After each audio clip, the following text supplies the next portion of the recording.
I don't think anyone's mentioned to the PA man that we're in lockdown here and there are no crowds. That was an assault on the ears. Anyway, it's over now. Interestingly here, have you seen this, Kieran? Just to our right-hand side, Dean Smith in a long-sleeve white shirt and John Terry, his assistant, have come up to the middle tier of the stand. We're in the Trinity Road stand, so they're going to get a better view, a similar view to what we have of the action. So they're not on the bench down there.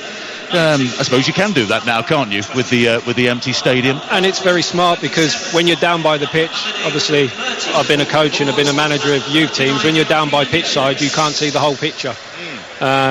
When you're up in the stand, you get to see the whole picture, so they'll have a better view from a tactical aspect of what needs to be done. And like you said, instructions, they'll be able to get them across no problem, because there's no fans in. Yeah, well, Chris Wilder and Dean Smith cut from similar cloth, and they were deep in conversation as they walked along the sideline after the teams came out. So the two captains, Jack Grealish and John Egan, are tossing the coin. I'll go through the starting 11s for you again. Aston Villa start their 3 summer recruits. So Emiliano Martinez is in goal. Matty Cash from Nottingham Forest is at right back. The centre-backs are Esri Konsa, Tyrone Mings, who announced a 4-year extension to his contract today. Matt Targett is at left back. A midfield 3, Douglas Luiz at the base, John McGinn and Conor Hourihan are just ahead of him. And then a front 3, Jack Grealish, Ollie Watkins, the club record signing, and Trezeguet. Sheffield United, they're coming off that 2-0 defeat to Wolves that Mark mentioned, 2-0 down in the opening 6 minutes. They start with Aaron Ramsdale, new signing from Bournemouth, in goal. The back 3, Chris Basham, John Egan, Jack O'Connell. Baldock and Ender Stevens, formerly of Aston Villa, are the wing-backs. John Lundstrom and Sander Berger in the centre of the park, and McGoldrick and Oliver Burke are up top. John Fleck also in that midfield as the players sink to one knee. It was these two sides who got things underway on the first night of Project Restart, and I think, Kieran, it was an exceptionally powerful moment. We didn't know it was going to happen. These were the first two teams to drop to one knee, weren't they? Yep. Like you said, it was a powerful message. I think it set the benchmark of trying to expect change, and it's good to see it still continuing. And it's good to see you here tonight on clear blue skies above us. The sun just still glinting off some of the seats in the Doug Ellis stand opposite us. And it's Aston Villa in their claret and blue who will be defending the Holt end as we look at the action. Chris Wilder down there in the technical area, arms folded, a very smart black Sheffield United polo shirt on. He wants to see an improvement from his side today. Matt Targett with the throw-in down the line. Sheffield United attacking the Holt end with salmon pink shirts, their change strip, and dark grey shorts, hooked forward, cleared by Tyrone Mings up to the halfway line, and Ollie Watkins has his first touch, and it's a good one, and it's out to the right hand side and sends Matty Cash away. The cross is a deep one towards McGinn. McGinn gets there, and it's his volley from virtually the byline. Couldn't pull it back into the penalty area, but Aston Villa looking dangerous in the opening minute. The full-backs for Villa should have a field day. With Sheffield United playing 3 at the back, if the front 3 can bring back the wing-backs as well, you make it a back 5, and the 2 full-backs for Aston Villa should be spare and should create havoc. And like you said, we see Cash already, a decent cross, and nearly came to something. He had all sorts of space on that right-hand side. Matty Cash will be delighted if that continues. Ramsdale in all yellow with the goal kick, right-footed, rejoined from Bournemouth in August, £18.5 million. He's actually the second most expensive English goalkeeper ever, behind Jordan Pickford. United sold him to Bournemouth for £1 million 3 years ago.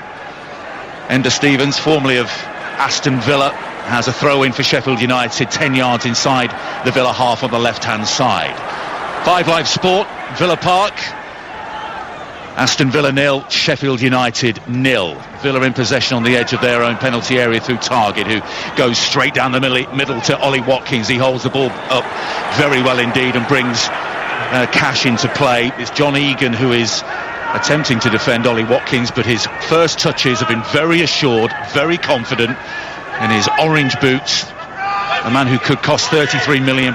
Here's a man who's just signed a new contract right in front of us. Jack Grealish on the left, gets the return ball. He's running across the penalty area, closed down by Berger. Square ball to Matty Cash. Out it goes to the right-hand touchline, and Trezeguet. He drops it back for the holding midfielder, the Brazilian Douglas Costa, and it's almost an own goal.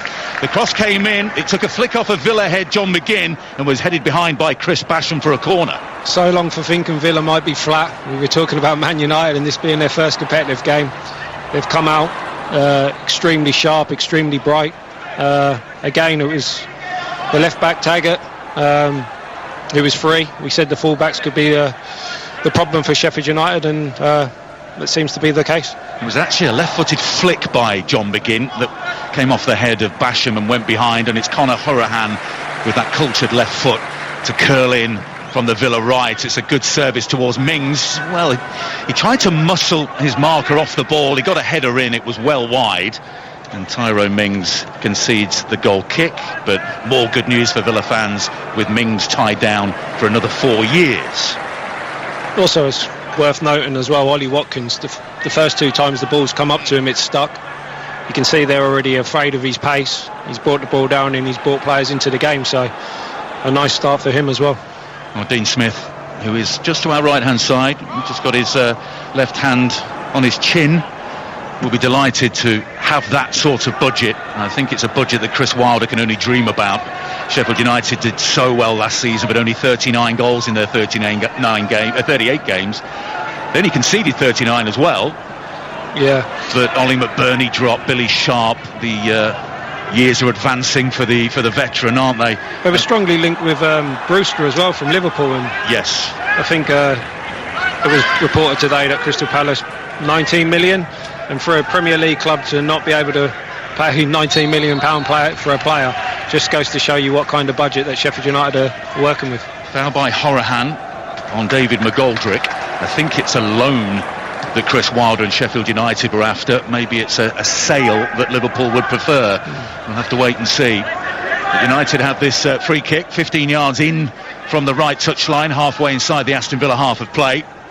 0-0 at Villa Park in the early evening sunshine, and John Lundstrom will take this one, right-footed. The Aston Villa defensive line right on the edge of the penalty area. Lundstrom curls it in.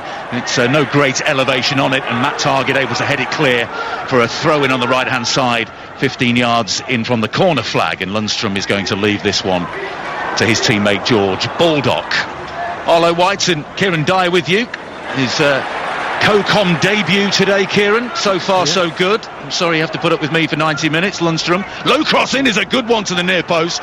It almost reached David McGoldrick. It was well defended by Ezra Konsa at that near post, but that was as close as we've seen so far from Sheffield United. Fantastic. A lot of their goals and chances are created from wide areas. Sometimes it's actually from the centre-halves who overlap the wing-backs. That's how adventurous they are. With this system. Great crossing, great defending at the near post. It had to be from Konsa, who broke into the starting 11 halfway through the season, started 24 of the final 27 Premier League games. Villa trying to play it out of the back. It's a high press on from Sheffield United. Martinez did well. It's on the edge of the area with Hourihane. It's dropped back to Martinez. He's put under some pressure and decides to go long this time. David McGoldrick with a tireless press against Martinez. And unlike what we saw with Kepa at Chelsea yesterday, when he was put under pressure there, Martinez, he put his foot through it and got rid of the danger. I think that's why we're seeing so many goals in the Premier League. I think everyone's looking at the Man Cities and even Bayern Munich's when they were defending so high. You looked at Southampton yesterday, you're looking at Villa here, you're trying to play out from the back, and it is a game of risk versus reward. And as you've seen, there's been a lot of times where the risk has caused the team problems, and there was no bigger highlight than Kepa at the weekend. Long ball forward to the edge of that Sheffield United penalty area, dealt with comfortably though by Basham. And Sheffield United are building in the midfield through Sander Berger. So Oliver Norwood dropped to the bench. He's normally the holding midfielder. He has started 82 of the 83 league games for the Blades since signing.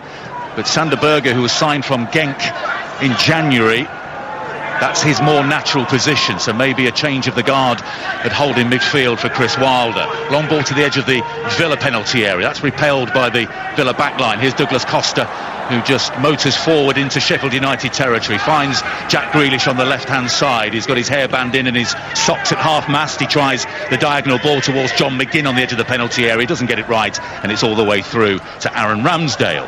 What's so great seeing Jack live is he plays at his own pace. He plays to his own tempo, and that's a sign of a good player. Where there's the madness around you, he can settle it down, and he plays at his own pace. And like I said, what a great, you could say, signing that Villa kept him. Came out of the blue, didn't it? I think Aston Villa fans, certainly the ones I knew, were absolutely delighted to hear the news that he'd signed a new 5-year deal. And he plays the ball with the outside of his boot down the left-hand side to Watkins. He's challenged well, and Sheffield United can bring the ball forward now into the Aston Villa half through their captain John Egan, but his ball down the line trying to find Oliver Burke goes out of play. Villa with a throw-in and the left-back position level with the edge of the penalty area, but Ollie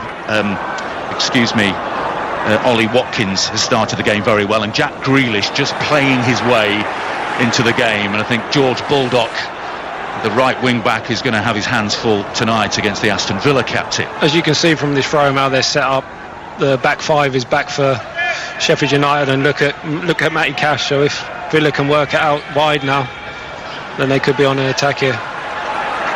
Watkins gives the ball away this time, and Sheffield United have it through Jack O'Connell.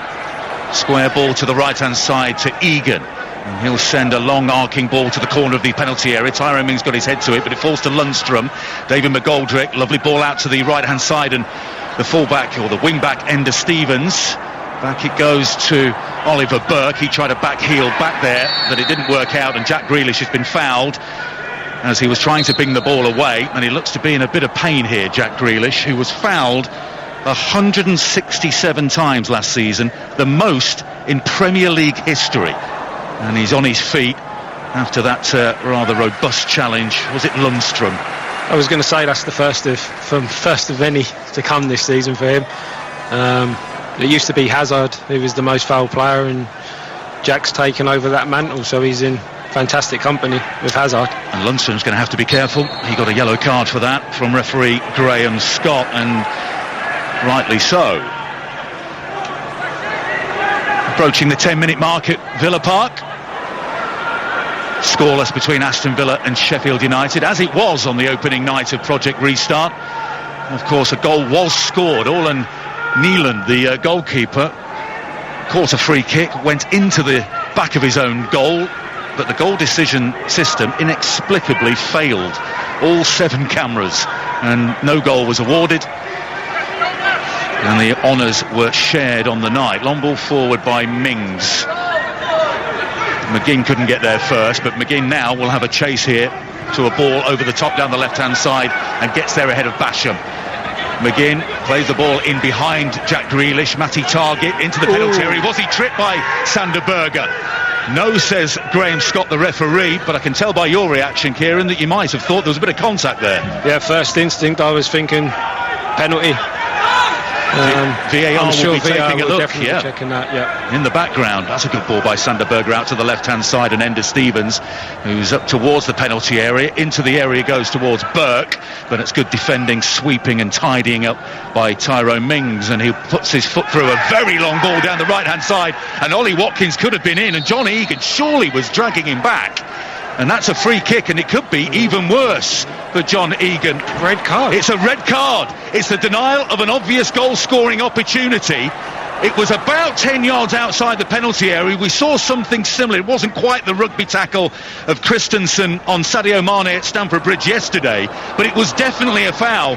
And Aaron Ramsdale was nowhere near the play, and Watkins would have been clear through. I think from the initial pass that sent Watkins through, I thought he was offside.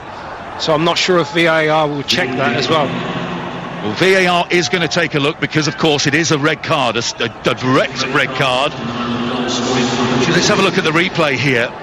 Well, they are tussling, both of them, aren't they, Kieran? I just, with that initial ball, I thought Ollie Watkins was offside. So do they go that far back and give the offside decision? I think they would. So initially they'll have to work out whether Ollie Watkins was on or offside. So we're just taking a look at the VAR situation at the moment. They've started with the challenge itself. What do you make to the challenge? He's definitely pulling Ollie Watkins back. It's not both of them at it. It's the defender is pulling him back. Now they'll go a little bit further back and check for the offside, which we're seeing now from a rather strange angle. But Mings, as he hits the ball, Ollie Watkins is a yard inside the Sheffield United half, and he's onside. So unless this is deemed a clear and obvious error, John Egan, he's off. The red card stands, and John Egan takes off the captain's armband. And after 12 minutes of play here at Villa Park, Sheffield United have it all to do. Remember, they lost their opening game of the season 2-0, disappointingly, against Wolves. The wheels came off early in that game, 2-0 down in the opening 6 minutes. And it's a very disappointed-looking John Egan, head down, staring at his toes as he walks down to our left-hand side and the Aston Villa tunnel. Villa have a free kick. Sheffield United down to 10 men. Great pace by Ollie Watkins. Fantastic pace. Again, Sheffield United playing a high line, the ball over the top, and he was in. Grealish curls in the free kick. It's headed clear by Berger, only as far as Costa, nods it back into the penalty area, but it bounces and is safely into the hands of Aaron Ramsdale. So with the high line, Kieran, being played here, no hesitation by Tyrone Mings to play a fantastic ball over the top. It must have been 60 or 70 yards, and Ollie Watkins has had an impact on the game already on his Premier League debut. He scored against Burton in the League Cup victory a week or so ago, and he has caused John Egan absolute nightmares there. Egan sent off. Here comes Sheffield United, though, down the right-hand side. A little shove in the back on Burke by Tyrone Mings by the touchline on the right-hand side, level with the edge of the penalty area. Sheffield United have a free kick. That was a needless foul. Very naive defending there. He was in control of the situation. Shoulders into him for no reason, and now Sheffield United are in a really dangerous position. One or two substitutes sent out to warm up by Chris Wilder. He is stuck with that back three formation since he arrived. They've gone to a back four. As soon as the centre half, they've gone to a back four. So it's like a 4-4-1 formation. John Lundstrom is over the free kick. Baldock available on the edge of the penalty area. Sent towards the back post. It's a good service and headed behind by Horahan into the Holt end, the lower tier, and it's a free kick, a corner for Sheffield United on their left-hand side. And there was us thinking just before the sending off we might be getting a VAR for the penalty shout that we thought. Yes. 2 minutes later or a minute later, and Sheffield United are down to 10 men. And it was interesting that Graham Scott didn't even go across to the screen. And I think VAR were adamant that was the red card and his original decision was correct. They backed him up, and Sheffield United down to 10 men. Just peering to my right hand side, and John Terry was on his feet looking over our shoulder somewhere to somebody behind us. The corner comes in. Martinez gets a right-fisted punch to it. Baldock lobs a ball high into the early evening sky, and Martinez does excellently to gather that amongst all the tall trees in the penalty area, and he sends a goal kick long, looking for Trezeguet on this left-hand side for Aston Villa, and he picks the pocket of George Baldock, who then responds with a foul. Trezeguet is off the field and in some pain on the track around the pitch here. It'll be a free kick to Aston Villa, level with the Sheffield United penalty area on the Villa left. Great goalkeeping again, comes and collects the cross. A direct kick.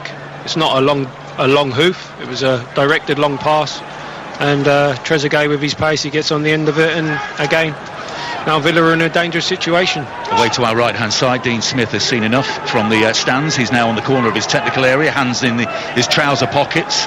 John Terry still, he's only about 15 or 20 yards away from us on the right hand side, still in the stand. Horahan, a yard in from the touchline, orange boots with a left footed free kick, curls it in. It's a teasing ball. It was a lovely ball in. Ramsdale came for it, but Lundstrom decided, even facing his own goal, he had to deal with it, and he headed it behind for a corner. Yeah, great defending.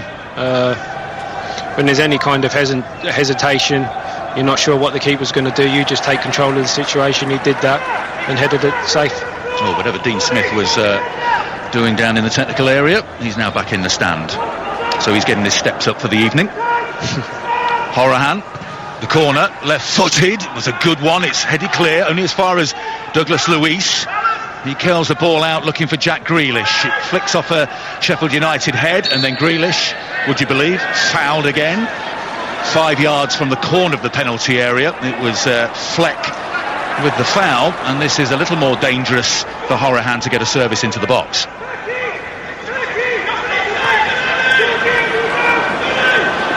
John Fleck, who scored both of Sheffield United's goals in the 2-0 win at Bramall Lane against Aston Villa way back in December. And Horahan, the Irishman, with this free kick. Looks like Villa have got an overload at the far post. Horahan, left-footed, another excellent ball, and it's well defended again. And he is within his rights to wonder why none of his teammates attacked that. It was a flicked header behind for a corner. Yep, it's a ball that's just dying to be put in the back of the net. Again, great defending by Sheffield United. You touched on it, they only conceded 39 goals last season. Only the top three conceded less, and with defending like that you can see why. There's another former Brentford man, Jack O'Connell, with the defending on that occasion. Villa have the corner then in front of the north stand with AV in light blue seats in the claret seats in the top tier. In it comes, and it's McGoldrick with a free header, loops it into the air. Lundstram brings it down but shows too much of that to Targett, and here's Trezeguet, left hand side, 5 yards from the byline, back to Targett with the attempted cross, which is blocked by Lundstram and out for a throw in, level again with the edge of the Sheffield United penalty area on the left hand side. Targett to take it. Lundstram was very clever there with his missed control there, because you think he was going to dive in and he's already been booked, and he kind of realises and comes out of the challenge. Very good point. They can ill afford another red card, can they? Here's Matty Cash. Jack Grealish has switched to the right hand side, plays the ball back to Konsa. There's Horahan, now Targett on the left hand side for Aston Villa. The ball in field to Luiz, fluid play by Aston Villa. Trezeguet sets it up, looking for Grealish on the far side. It was Ender Stevens who got the header clear for Sheffield United, who are being pegged back and pinned back to the edge of their own penalty area here at the moment with their 10 men. If you're just joining us, 0-0 in the 20th minute at Villa Park. Sheffield United down to 10. McGinn to the byline. Can he get a cross in? It's good defending once again by Jack O'Connell. And the ball out to the edge of his own penalty area, but that's big problems for Sheffield United. Jack Grealish has won it back. Now he's weaving his way on the side of the penalty area on the right. Number 10 on his back. Back it goes to Cash. The cross is deep towards Watkins, and it's come off a Sheffield United man last, George Baldock, and it's yet another corner for Aston Villa. What's great about Villa at the moment is they're all set. Even when they're attacking, they're all in set positions, that when they lose the ball, they recover the ball back within seconds. We call that the counter press, which Liverpool are renowned for, and Sheffield United just cannot get out of their own half. Matty Cash is putting in some excellent balls from that right hand side. Nottingham Forest player of the season last season, the top tackler in the Championship, but he can cross a decent ball as well. Aston Villa's set piece man is Conor Horahan. He's got his back to us, number 14 on his back, left footed. Curls it out to the edge of the 6-yard box. Tyrone Mings wasn't far away from it, and in the end it's hooked clear by Chris Basham, and Matt Targett deals with an awkward ball over his head on the halfway line, under pressure from Burke, and rolls it back to his goalkeeper Emiliano Martinez. Kieran, what are the challenges that Sheffield United face here, going down to 10 men as early as they have done? Obviously physically demanding is going to be really, really tough, and it's just getting out and getting up the pitch. As we've talked about, defensively they've been brilliant, not just in this match but as a season as a whole. Beautiful switch of play by Jack Grealish to find Trezeguet. Grealish had come back over to the left hand side. He found Trezeguet over on the right. His cross was deflected behind by Stevens, and Aston Villa have another corner. So going touching back, going down to 10 men defensively, I don't think will be too much of a problem. It's just, have they got the legs, have they got the quality to then try and get up the pitch to take the pressure away? And the way the game's looking, it's going to be a real challenge. So when there's wave after wave of attack, finally something's got to give. They've had a lot of corners, Aston Villa. They've had a few free kicks. They haven't really come close yet. It's chipped to the edge of the area to Matty Targett, cushions it down with his left foot, and here's Trezeguet. He heads it across the 6-yard box. Douglas Luiz with the header. It was an excellent climb, but the header was straight down the throat of Aaron Ramsdale. That was well worked. All the players in, all the Sheffield United players were back. A great ping out to the edge of the box. You think he was going to volley it. He takes a touch, puts it out wide, and Luiz gets in there, and just a weak header, not enough pace on the cross. I was hoping for a Paul Scholes-esque volley from Matty Targett on the edge of the penalty area. Who was that against? Bradford all those years ago, wasn't it? From the corner for Manchester United. Paul Scholes scored a volley at Villa as well, if you can remember as well. I do. He volleys one in, so... Foul by Trezeguet. No disrespect to Matty Targett, but I don't think he's got the Paul Scholes in his locker. He hasn't quite got the Zinedine Zidane seal of approval just yet, has he, Matty Targett? But it was a super long ball for the sending off by Mings into that space behind John Egan. We've just seen a replay now, and there's no doubt that the Sheffield United captain was dragging, pulling Ollie Watkins back. He was protesting his innocence to Graham Scott, the referee. The red card was instant. VAR backed him up. Sheffield United down to 10 men. But that all came from the risk reward again. Villa were playing out from the back. They played a few passes, short passes. Sheffield United went for the full press. Tyrone Mings recognised that, went long, and Sheffield United paid the price. Ramsdale's long free kick, and there's a little elbow on the back of Luiz's neck from David McGoldrick, and Tyrone Mings has stayed down after an aerial challenge. Just feeling his left knee. Now he's got his hand across his eyes, which is never a good sign. Graham Scott, the referee, is across. He's a player that has struggled with knee injuries in the past. Let's take a look at this replay to see what happened here. It's a robust challenge by Oliver Burke, and it's an awkward landing, is it, Kieran, for Tyrone Mings on that left leg? Yeah, I think he'll be okay. I think it was just as they landed, the striker lands on top of him, kind of winded him as well. Gets up, he looks a little dishevelled and roughed up, Tyrone Mings, but he's back on his feet. Now he just bends down slightly. I think you're right, I think he might have been winded. He's just rubbing his tummy area then. And he plays a square ball to Concert, and here come Aston Villa again, and it's a long diagonal ball by Luiz looking for Trezeguet. Lovely chest control by Trezeguet, cuts it into his right foot, corner of the penalty area, drops it back to Horahan. He fakes the cross. Can he get one in? He does. It takes a little flick off the defender, and Aaron Ramsdale, in the end it was easy for him on the edge of the 6-yard box. But Aston Villa playing direct when they have to, and at the moment it's effective, albeit in the 25th minute it's Villa 0, Sheffield United 0. And when the team goes down to 10 men, you have to make the pitch as big as possible, and like you said, Trezeguet is hugging one touchline, Jack is hugging the other touchline, and making the pitch really big, and the diagonals on all the time. And to be fair, Villa are knowing when to do that, and like you said, they're causing Sheffield United loads of problems. Oliver Burke throwing his weight around again for Sheffield United up front, fouling the Villa defender on the corner of the penalty area. Sheffield United in a back four, as Kieran mentioned after the sending off. They've started with a back three in all 132 games since returning to the Championship 3 years ago. So this is something they're not necessarily used to. And the added problem, of course, of being a man down. Here's David McGoldrick. And you spent some time with him at Coventry City, Kieran, didn't you, McGoldrick? No, at Ipswich he was... Ipswich, yeah, so when I was coaching down the kids down at Ipswich, David McGoldrick was there. He was probably the best player at Ipswich at the time. We turned down big money for him from Leicester, the season when Leicester win the league, or the season after Leicester win the league, so he could be having a Premier League winners medal. Oh, but he's delighted with you. Yeah, but he's a very clever player. He's not one of them strikers who's going to score you many goals, but he brings so much more to the team with his link-up play. And I know that the Sheffield United fans have taken to him massively. Here's Luiz for Aston Villa, and he strokes the ball out to the left-hand side to Matty Targett. It's a wonderful ball in. Just had a bit of fade on it towards goal. Conor Horahan would have had a free header had Chris Basham not leapt and nodded the ball behind for another Aston Villa corner from their left-hand side. Taken short this time by Horahan to the corner of the area, and Jack Grealish. Grealish with some trickery against Burke. He tries the cross. Burke gets the challenge in, and will try again with another corner from that Villa left. It's about time Aston Villa made one of these count. The pressure mounting on that Sheffield United goal. And Horahan has the ball in his hands. Forward comes Tyrone Mings, who appears to have shrugged off that problem he had. Short to Grealish. Grealish gets it back from Target, left corner of the penalty area. Square ball to Matty Cash. He can hit them from here. His shot is charged down by George Baldock, and here comes Sheffield United on a potential counter-attack. Baldock out to the left-hand side, steps around Trezeguet, fouled by Trezeguet, 5 yards short of the halfway line on the Sheffield United left. Surprised with that corner there. Hourihane delivery's been absolutely fantastic, and they played it short.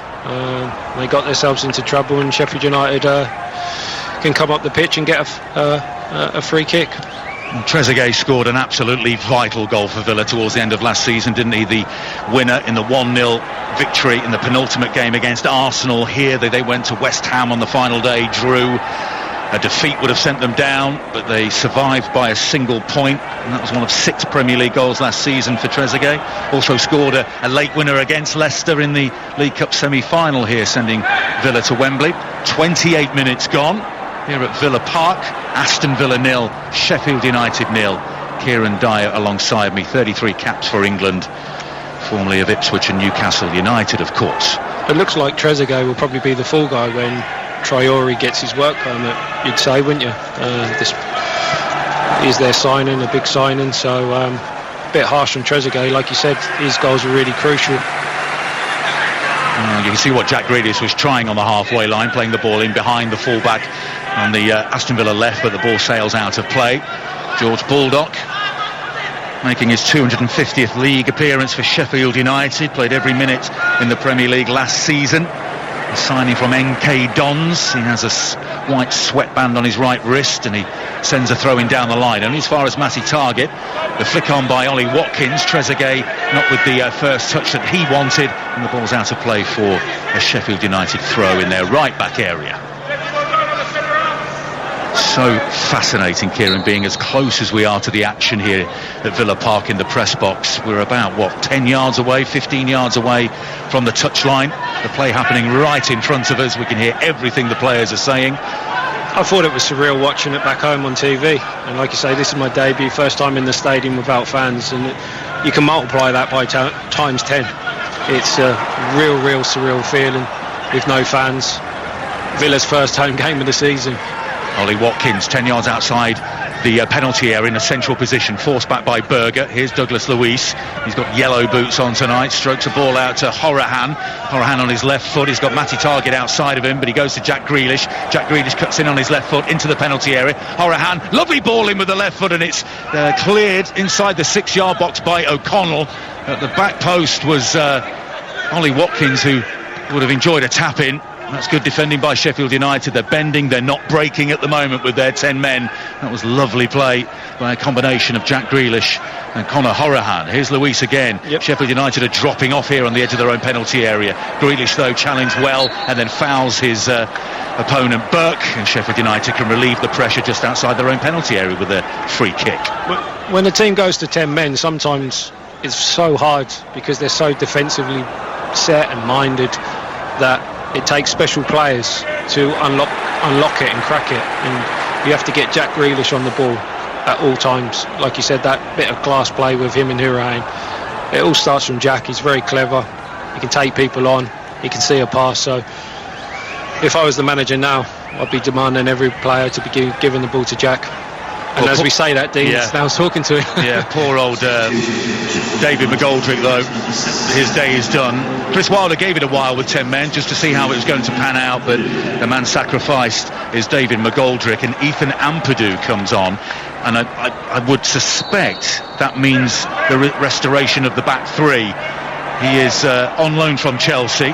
He can be deployed at centre-back as he was for Wales in the recent international break, also a holding midfielder, and I think, Kieran, he has gone to the right-hand side of that back three. Jack O'Connell in the centre of it, and is it Basham or Ender Stevens on the left-hand side? Let's see how things... Oh, actually, Basham has gone further forward into midfield, hasn't it? That's interesting. They're still playing a 4-4-1 formation.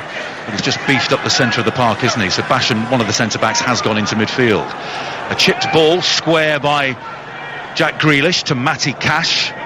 And here's Douglas Luiz, who's got plenty of time on the ball, and he sends a diagonal ball accurately out to the chest of Matty Target. Target infield, left corner of the penalty area to Grealish, who tries to play it into the feet of Hourihane. Blocked by Baldock. Here's Grealish again on his right foot. Square ball back to Douglas Luiz.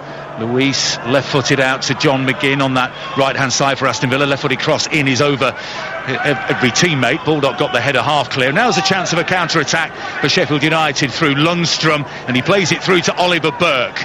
And Tyrone Mings has some defending to do. Burke on the left side of the penalty area, cuts on his right foot, plays it square. It's a good ball, and Basham has gone down right in front of goal. Graham Scott says penalty.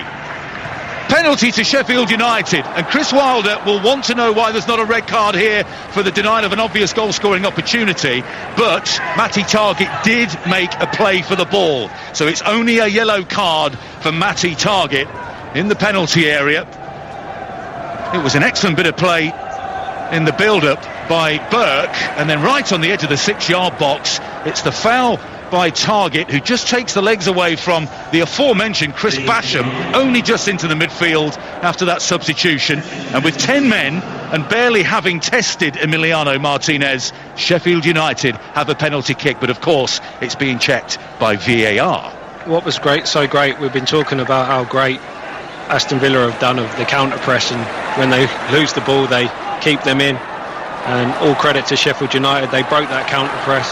It was a great counter attack and a great piece of play, and it looks like they've got a penalty. Well, that was the decision by Graham Scott, and we're just seeing some slow motion replays here. It was a lovely little ball slid in to the edge of the 6-yard box by Burke, and does it look like here that Targett has clipped the heel or the ankle of Chris Basham, who is 7 yards from goal. The ball had arrived at his right foot, and is there a clip on the left foot there, Kieran? It's very tight, isn't it? Very hard to see. Very, very hard to see. And therefore, is it enough? Is there enough evidence to warrant a clear and obvious error for this decision to be overturned? They will, of course, check for offside as well, but there's no real evidence to me that compelling enough to overturn the original decision. There's definite contact between Targett on that left ankle of Chris Basham, and they're taking a look at plenty of replays from a lot of different angles here, and Graham Scott by rights could go to the referee's review area to have another look. Chris Wilder has been arguing with the fourth official for quite a while. Now we'll take a look, I think here, Kieran, at the potential for offside, but Graham Scott has given the penalty. Yeah. So VAR, he's having a good night, Graham Scott.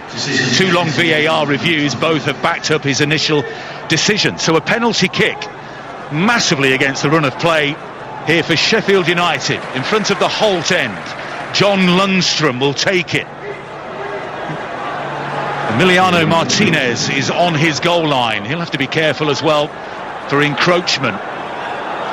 And Graham Scott just making sure that everybody is on the edge of the arc and outside the penalty area.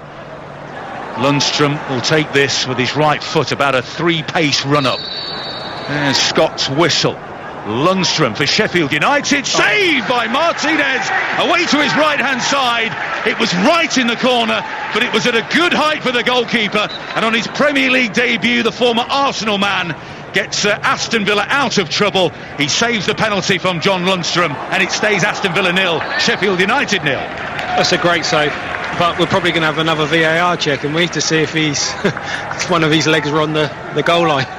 And we have to wait for Sheffield United's first goal of the season, and Chris Wilder put his head in his hands when that was missed. And we are back underway, so all the checks were complete for potential encroachment. It's a poor corner for Sheffield United, and it's cleared easily by Aston Villa. So what an opportunity, with 35 minutes on the clock, for Sheffield United down to 10 men to take a lead potentially into half-time. And they've missed it, or more to the point, Emiliano Martinez has denied it. There's an Aston Villa player down. Is it Matty Targett with a potential clash of heads? It is Targett. He's back on his feet now. The physios are on the field to see to him. That's where I feel now that Sheffield United will feel hard done by that he hasn't been sent off.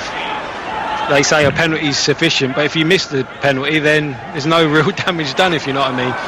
It's the triple jeopardy, isn't it? It's the penalty, it's the red card, and then it's the subsequent ban. Yeah. It seems a little bit harsh. But you're absolutely right. Now 10 men have got to try again against 11 men, and both situations were the same. Denial of a goal-scoring opportunity. Yeah. I will say this though, just before the penalty, when they broke the counter attack, Aston Villa cannot get impatient. They were building up in Sheffield United's half, and Tyrone Mings, I think he plays the ball to Jack Grealish, and then he darts forward like he was a centre forward. It's not the last 5 minutes of the game. Just keep your cool, keep your composure, because like 2 minutes later, Sheffield United break, Tyrone Mings is out of position, and there was a penalty to Sheffield United. So yes, they're down to 10 men, but have some patience, because the way you're playing and the way you keep going from side to side and keep creating chances, hopefully one of them will be taken. Well, Sheffield United have a goal kick. Aaron Ramsdale will take it, and he's going to send it long into that Aston Villa half. You can hear the thud of the boot on ball that echoes around Villa Park.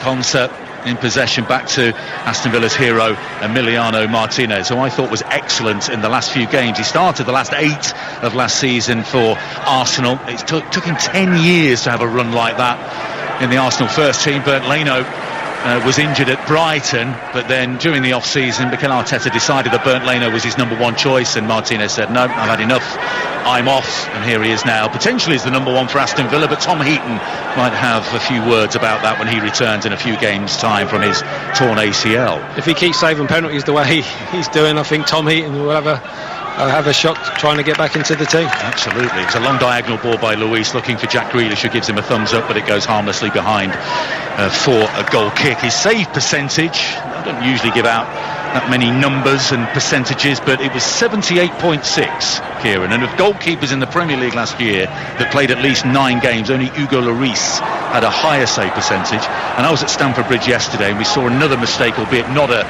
goalkeeping one. It was from the ball at his feet, wasn't it, by Kepa. Kepa's percentage was 53% last season. So Martinez had a very, very good time of it at Arsenal. Won an FA Cup, of course, as well, but now an Aston Villa player. Long ball forward by Ramsdale is nicely dealt with by Konsa.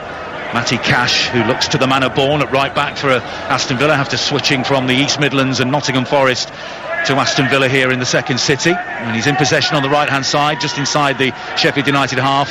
Here's John McGinn driving forward, ball at his left foot, bends the ball out to the left touchline, and Jack Grealish will have a run here at Chris Basham, the man fouled for that penalty kick. Back it goes from Horahan to Luis, left side of the penalty area. Cash, his cross is charged down by Basham, thumb clear by Sander Berge. It'll bounce high into the air and hook forward back into the United half by Tyrone Mings. George Baldock will return the favour up to the halfway line. One for Burke to challenge with Konsa. It's over both of them, and Tyrone Mings has the ball at his feet with plenty of time. The substitution by Wilder has been fantastic as well, because when they lost the man, McGoldrick went to play out in a wide area, and he hasn't got the legs or the energy to keep chasing back fullbacks. By putting Fleck out there on the left side, he's doing a fantastic job, because we haven't really spoken that much of Matty Cash in the last five minutes since they've made that tactical switch. So it's good managing by Chris Wilder. He's got his arms folded now on the left side of his technical area. Cash with another cross in, almost reached the head of Ollie Watkins. It was Ampadu who got the header half clear. Still with Villa in the penalty area, left hand side, Jack Grealish. What can he produce? Back to Horahan, left footed, should have done better. He's lifted it over the crossbar. There was a sliding Lundstrom who may have put him off, and Ramsdale dived for it, but he couldn't keep the shot down. That's a big chance, just because of the player and the left foot. He's renowned for that. He's got a wand of a left foot, and he'll be disappointed that he didn't hit the target. Well, he scored 3 times in the Premier League, Conor Horahan, last season, but the last was a winner at Norwich on Boxing Day. We were here for 5 Live Sport on a Monday night to see him score against West Ham. He got 4 goals in the League Cup run to the final. And as you say, Kieran, I think he'll be rather disappointed he didn't find the target that time.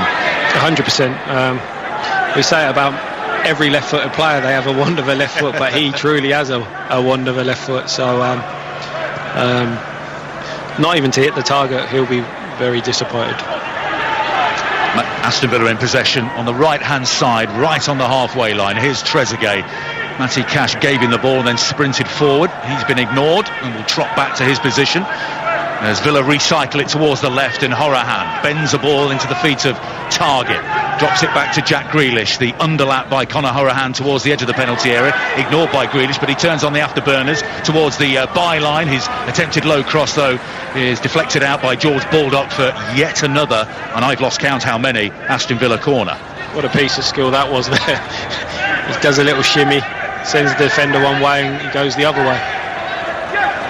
Hourihane to take the corner then, in front of the north stand, curls it around. It's an excellent delivery, and in the end it's cleared, and it's a foul committed, I think, by Tyrone Mings. Sheffield United have a free kick on the edge of their own 6-yard box. But once again, Conor Hourihane is putting terrific service into the penalty area, and Aston Villa just unable to get the first contact on it. All credit to Sheffield United, though. It was fantastic defending. They're getting their heads on it first, they're getting blocks in. Real good defending.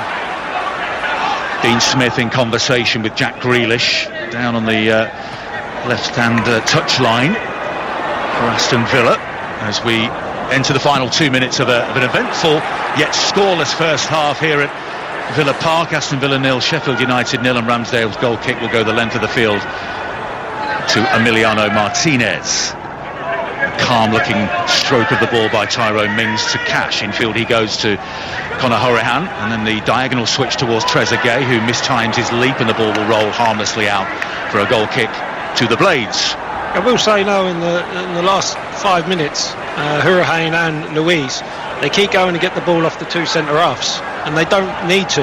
The centre-halves can occupy that space and they can push up further up the pitch to give Sheffield United more problems, their midfielder more problems. By them dropping so deep to get the ball, it's obviously letting Sheffield United have everyone behind the ball. So if they start their starting positions a lot higher, Tyrone Mings could have hit that diagonal ball. It didn't take Hourihane to come all the way back, have another player behind in front of Sheffield United.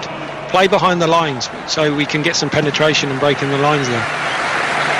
Inside the final minute of the first 45, the thoughts of Kieran Dyer here at Villa Park. Villa have a throw on the right-hand side. Matty Cash, their new fullback, will take it, and he drops it back to Douglas Luiz, who was signed after they were promoted to the Premier League from Manchester City. Hourihane again, left-hand side to Target. Target back in field to Hourihane. He was closed down by Sander Berger. Having to work hard here, Sheffield United. Luiz out to Matty Cash, room for a cross. It's a good one to the back post. It's Basham who got it clear. There was no one at home at the back post in a claret and blue shirt. Villa have it back, left corner of the penalty area. Jack Grealish, but Chris Basham on high alert. Grealish goes for the return ball. It was a nice idea by Hourihane. In the end, it's all the way through to the goalkeeper, but Jack Grealish there wasn't far away from it. It was real eye of the needle stuff from Aston Villa, and it almost came off. That's what Sheffield United is making them resort to. It has to be real top play to break this defence down, and if there's going to be one player on the pitch who can do that, it will be Jack.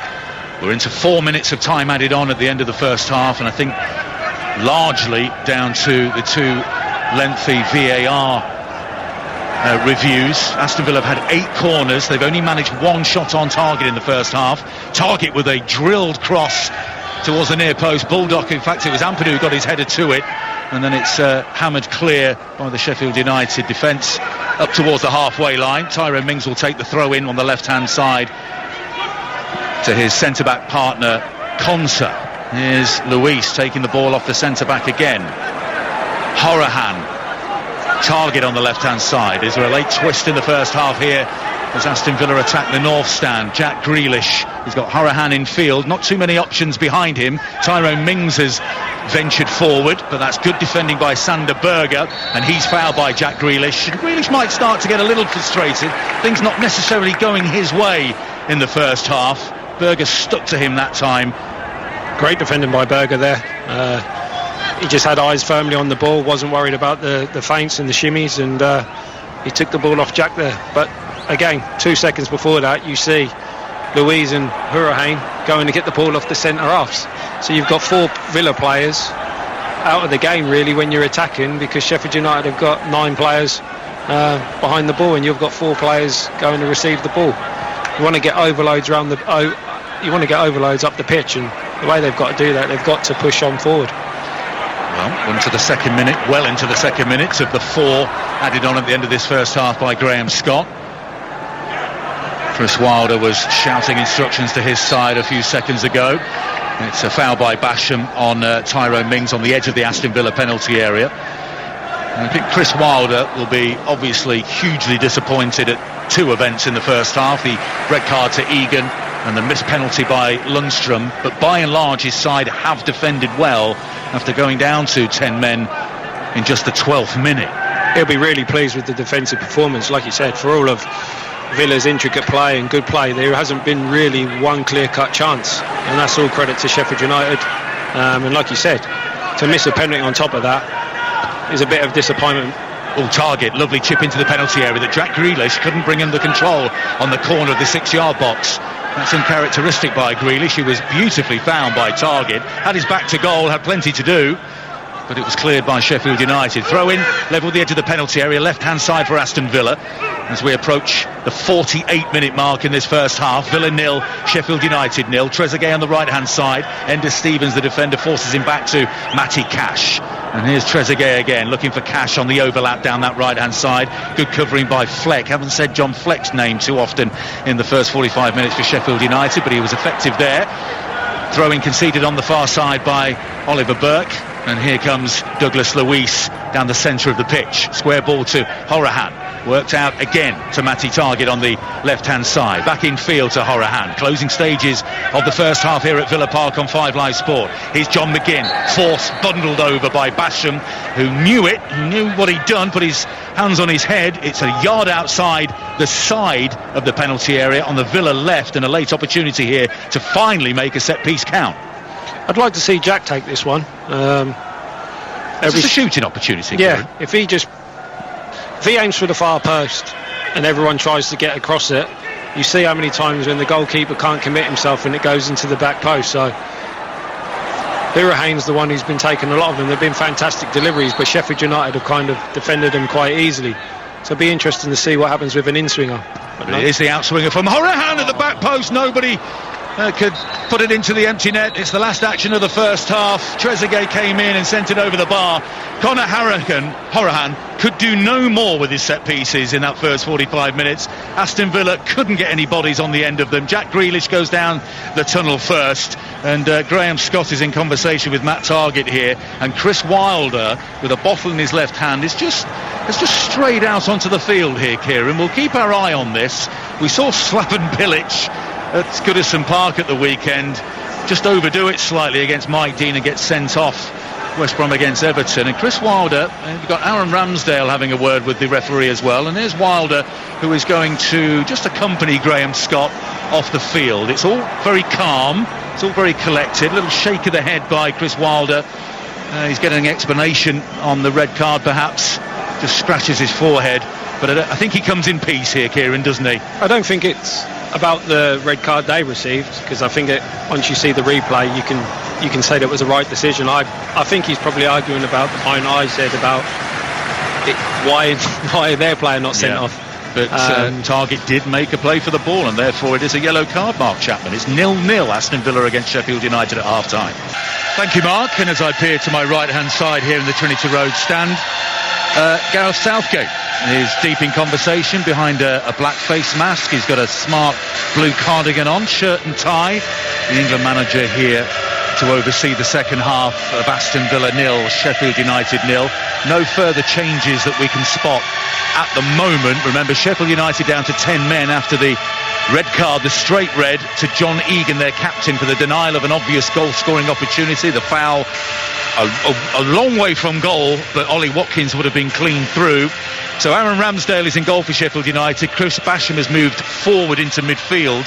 Ethan Ampadu has come on for David McGoldrick. Jack O'Connell is also in the defence. George Baldock and Ender Stevens, the wing-backs. Lundstrom, who missed a penalty towards the end of that first half. Sander Berger is in the centre of the park, and Oliver Burke is up top with John Fleck on the left-hand side of midfield. All the same for Aston Villa.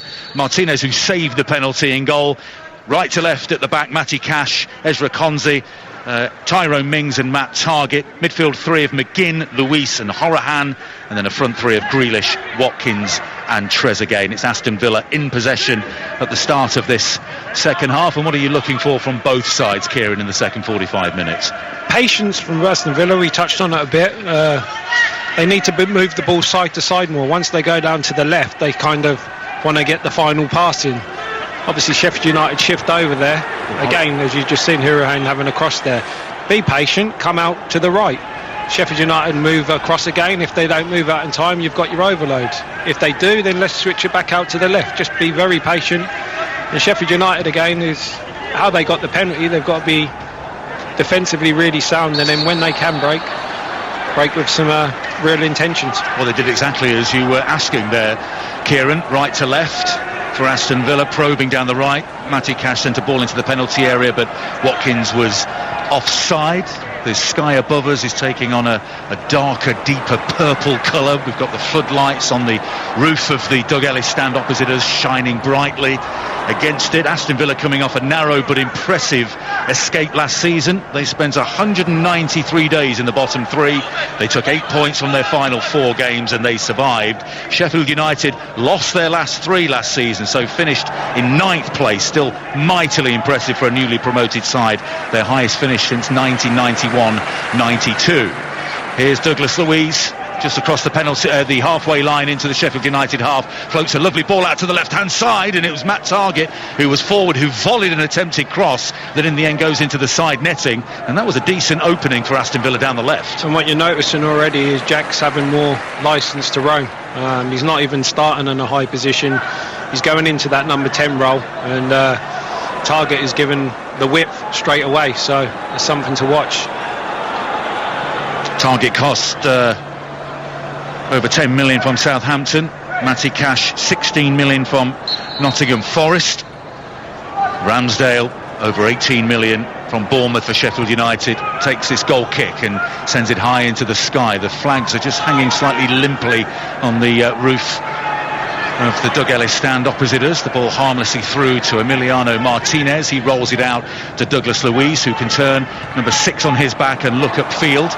He goes to the right touchline and Cash on the halfway line. He gets the ball back from Trezeguet. Cash measures a ball infield to Konsa, and here's Tyrone Mings, who steps by the challenge of Oliver Burke and then bashes into Sander Berger. Both go to ground, both back on their feet. Grealish strokes a ball to Matty Cash, right corner of the penalty area. That's a decent looking ball in. It was over the head of McGinn. It didn't reach Watkins, and there's no foul on the edge of the penalty area as Konsa goes flying after a challenge by the very physical Oliver Burke, who hasn't shirked a single challenge all evening so far. No free kick given on that occasion. What was good by Tyrone Mings there is that he actually drove with the ball. He's a spare man at the back. He drove with the ball. It committed one of the Sheffield United midfielders to engage, which then freed up one of the midfield players. They worked out right to Matty Cash, who put in another great delivery. Here's Luiz. I just wonder if Konsa might just have a hamstring problem, just clutching the back of his left leg. Villa in possession, 10 yards outside the penalty area. Douglas Luiz looks left and spins to his right and then goes to the left again. Lundstrom was watching the ball like a hawk. Here's Jack Grealish, flicks the ball into the penalty area, gets it back from Watkins, but he's forced out on the left side of the penalty area. George Baldock gets the last touch. Throw in by the corner flag, taken quickly by Grealish. 5 Live Sport, 49 minutes gone. Aston Villa 0, 10-man Sheffield United 0. Captain John Egan, a straight red card in the 12th minute for the denial of an obvious goal-scoring opportunity. John Lundstrom saw a penalty later on, saved by Emiliano Martinez. And for all their possession and for all their corners and set pieces, Aston Villa yet to carve out what you'd call a gilt-edged opportunity. Hourihane swings the ball out towards the right-hand side. It doesn't reach Trezeguet. It was Ender Stevens who got the header clear. It's sent down the left-hand touchline to Oliver Burke. He fouls Konsa, who is moving easier now. Maybe it was a little twinge he felt in his hamstring a few moments ago. Tyrone Mings left-footed down the left touchline to Jack Grealish, running against Chris Basham, and he's into the penalty area. Grealish flicks it back to Hourihane. He's got Luiz in support, edge of the penalty area, square ball to Matty Cash, drives a shot in. It's blocked well by O'Connell, It was nicely worked across the penalty area by Aston Villa, but stout defending once again by Sheffield United, who only conceded 39 goals all season last season.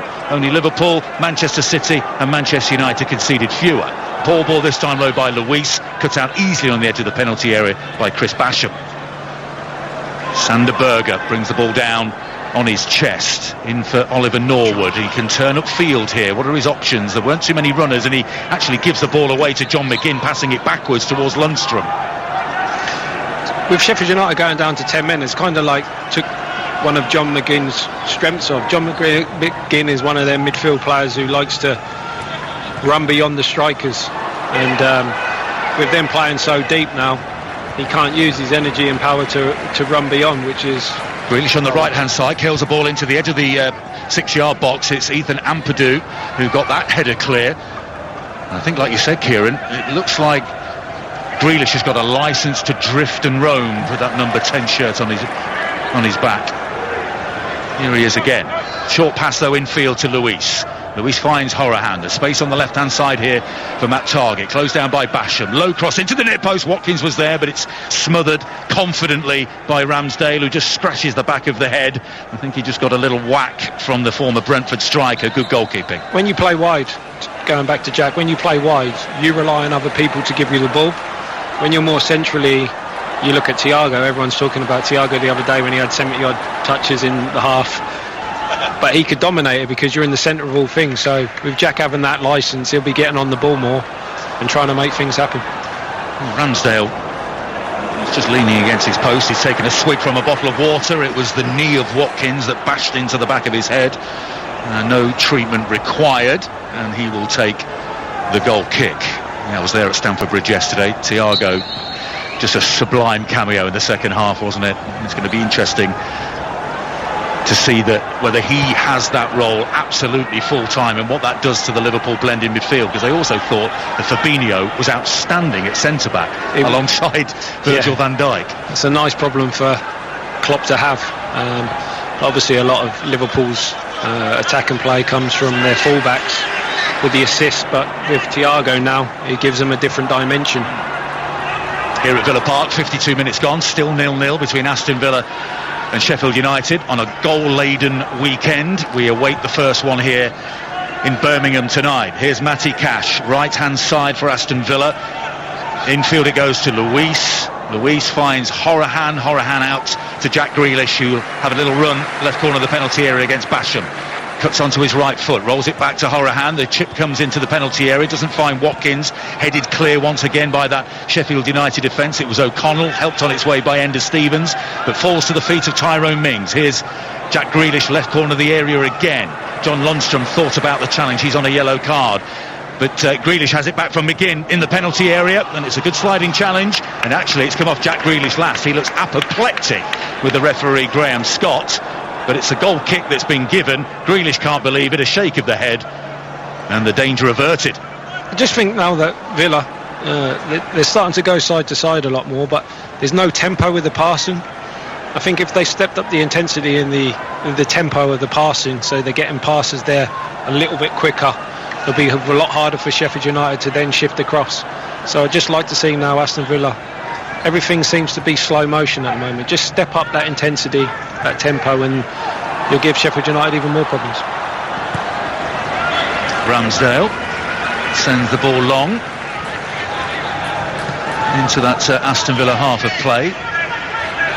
Kieran, I've just been stung by a wasp in my neck. How about that live on Radio 5 Live? Should be okay. I feel for the wasp though. I managed to get it. It's on the floor down there. Beware.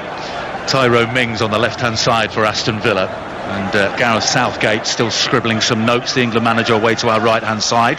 Douglas Luis, right-footed pass out to Trezeguet. That's a lovely looking cross into the penalty area, and Ollie Watkins got his head to it, but it looped harmlessly over the crossbar, and we're just still waiting for Ollie Watkins to have a serious look at goal. Yeah, again, I just talked about John McGinn. Probably the sending off hasn't helped his game with runs in behind, and Ollie Watkins now with Sheffield United with two banks of four in, defending really deep. It's hard for him to get involved. But But yeah, I'm sure before the end of the game he'll get that one chance, and it's whether he can take it or not. It looks like Chris Wilder's going to make another change. Ben Osborne is getting ready, putting his salmon pink shirt on. Aston Villa are kicking towards the Holt end in this second half. 55 minutes gone. Aston Villa 0, Sheffield United 0 here on 5 Live Sport. Jack Grealish in the centre of the park, just on the fringes of the centre circle. It's stroked forward by Luis to Watkins. Wide it goes to Target. Now here's Horahan. Luis. Matty Cash brings the ball down with his right foot, but it's a well-organised, well-drilled Sheffield United rear guard. That's good play by Tyrone Mings now, stepping in, so you create even more of an overload. Yes, that's how comfortable Villa are. They're basically leaving 1v1 at the back, but with Sheffield United being down to 10 men, that's how you create overloads and give Sheffield United a real problem. Luis finds Cash. He was pounced upon immediately by Ender Stevens. Ben Osborne is ready to come into the game. I wonder who he's going to replace here. Chris Wilder.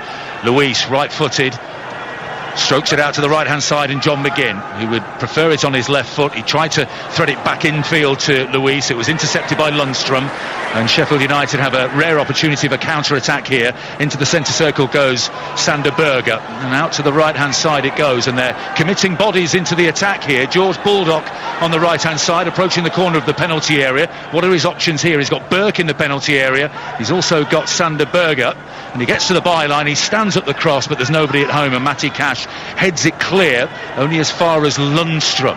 Lundstrom finds Fleck.